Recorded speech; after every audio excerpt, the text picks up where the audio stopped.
Hello, and welcome back to Rosebud Studios, where we talk about all things storytelling. And today we're going to talk about plotting a novel. Specifically, a method I use sometimes by using Trello. Trello is basically a project management program that you can sign up and use for free. And I do use it for project management and as a database storage, but I also use it for plotting novels, and I'm going to show you how I do that today. Now, let me start out by saying there is no right or wrong way to plot a novel, and if you don't do any plotting, that's also okay. Like, this is not something that is like, oh, you have to do it this way. But I do find for me with some stories, especially if I've come up with an idea for a story and I have a pretty strong idea of where I want it to go, but I know I'm not going to be able to write it for a while. Trello has become a really good way for me to put together an outline and have it stored there.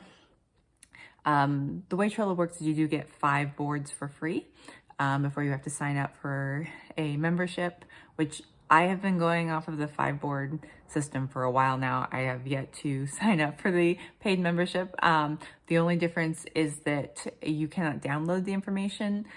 So you could put your full outline into Trello, and then if you have a paid membership, export it as I think of an Excel sheet.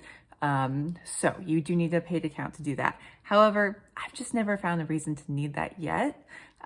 So let's take a look at how I use this to plot out a novel and kind of create a story structure.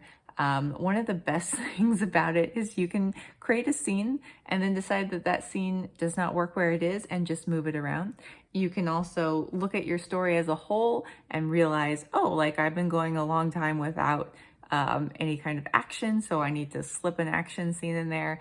And the way that Trello is designed, you can do that. So let's get started. Take a look at my screen. So at this point, you've signed up, you've created a new account for Trello, and you've created a new board. This is what your board's going to look like when it starts. Very boring. But you're going to start with adding a title for your novel. You do not need the title for the novel itself. I'm just calling this fairy tale novel outline just to get started. That's how I know I want kind of like a fairy tale theme. This is the most fun part. You can go up to settings and change background and then click on some photos and find a photo that will kind of set the mood for your story.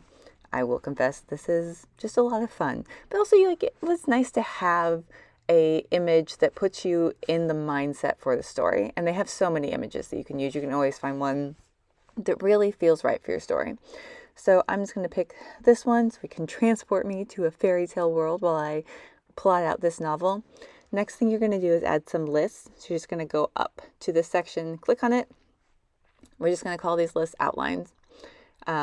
You can call it obviously anything you want. I'm just going to create several outline lists until I fill out the entire screen. Obviously, if you're doing the same, this depends on your screen size. To fill out one screen, that's 5 for me, and I will continue to create more and more and more as I go on. Usually the first card I create, so you click on create card for this list. The first card I create is my title possibilities. Usually I don't start out knowing what the title is, and I'll come up with various ideas over the course of writing it. So this is just a nice card to brain dump those ideas in. You can get kind of a good look at what a card looks like now. You just click on it, open it up like this. The description area is often where I will put my notes and brain dump ideas. But there are so many different options of how you can put together a card in Trello. You can be really creative.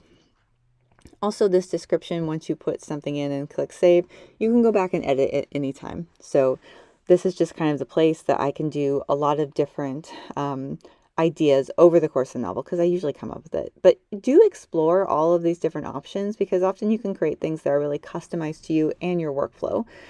The next card I usually put in is the character list. Again, just kind of a brain dump space for names that I think I'm going to give to the characters, character ideas.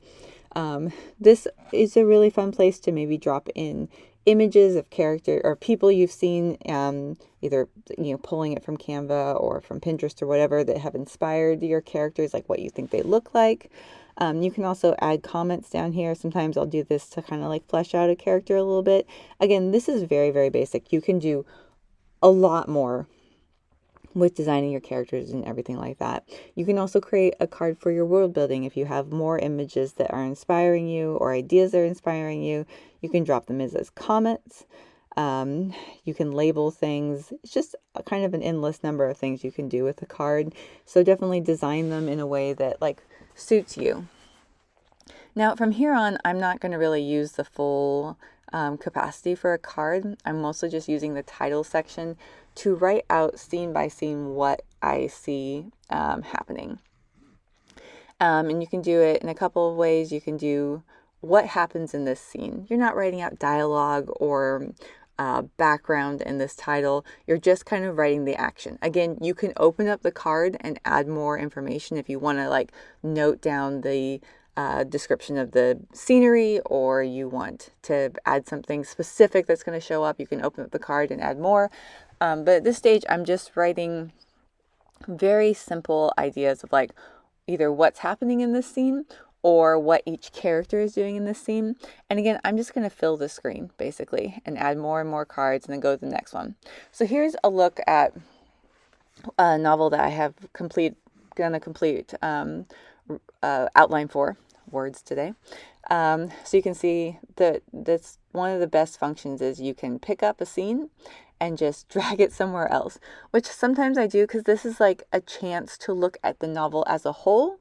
And so like here I'm like, oh, I don't have I'm going too long without there being some kind of action. There's too much like backstory. So I can type in, I want to put an action scene here and just drop that in there to remind myself like we need to break up storytelling here. And you can just grab it and move it to any length, any place you want. You can add any card, more cards. You can decide like, oh, I realize that by now we should know more of this character's backstory. So I'm going to put in a note here that I need to be adding some backstory. And, you can play with however much you want. This is another novel I'm doing. This one I kind of picture as a graphic novel. So I've added a checklist to each card. For when the scene is written, when it's sketched, and then when it's created the final art. In this case, I created the template card so I could just copy and paste it over and over again, and that checklist was in there. So this is just a real quick overview, but as you can see, so many possibilities.